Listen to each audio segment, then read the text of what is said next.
Shalom, I'm Rabbi Jonathan Ginsburg. This video is about the Torah Portion Korach, which occurs in the book of Numbers. It's a very important and interesting story. While the Jews are wandering in the desert, and by the way, if you want to know the verses for this is chapter 16 through 18, verse 32.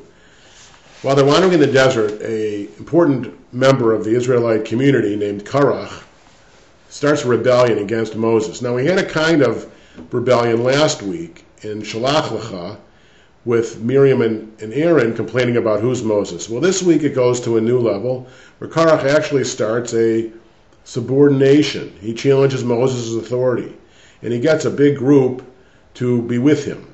Now, Bible scholars believe there's actually two different rebellions here that are woven into one story. The Orthodox believe it's one story. In any case, Korach becomes very famous for this challenge, because you might say it's legitimate. We have democracy in America, and we have votes and elections. Why can't one guy challenge another for authority?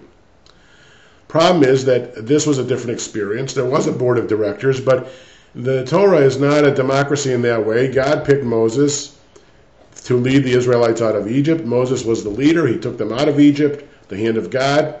And by challenging Moses here, Korach is really in many ways challenging God. And it looks, when you read the text carefully, that he's not doing it out of a motive of altruism to better the Jewish people. He's doing it out of personal envy, jealousy, and a desire for personal aggrandizement.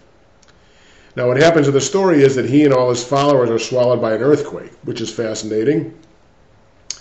But what I want to really explore with you is that later Jewish tradition uses this as a paradigmatic example of debate and discussion. It says in Pirkei Avot that debate is okay. There are some disagreements that serve the purposes of heaven. They're called l'shem shamayim, for the sake of heaven.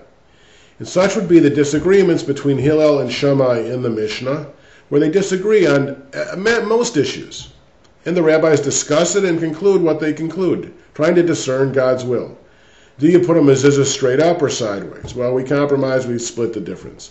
Do you light a Hanukkah menorah, first night 1 candle, then 2, or then 8, then 7, then 6? All kinds of rules. And it said that they disagreed, but their children still married one another. In other words, they disagreed, but they were both trying to do so l'shem shamayim. However, Korach's disagreement, according to the Talmud here, was not l'shem shamayim. It was for Korach's own sake. It's the paradigmatic example of a controversy and a rebellion, not for any higher purpose, but for his own personal aggrandizement. And so the major message of Korach, and something to contemplate as you reflect on this, is we live in a democracy. We have disputes all the time. We have disputes in our workplace, in our family, reasonable disagreements about matters. And there is nothing wrong with that. I was a former national high school debate champion. I was trained in debate.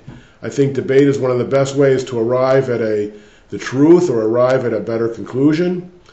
The main question, though, is not whether debate is good or bad. It's clearly important and something that we think is part of attaining wisdom. We call God the God of truth. The question is, what is the purpose behind the debate? Is it to show yourself up? Is it personal aggrandizement? Is it to win? Is it your ego? Or are you really doing it for the purposes of heaven, for a higher purpose, to get to a higher truth? That is the question, the motivation behind the debate.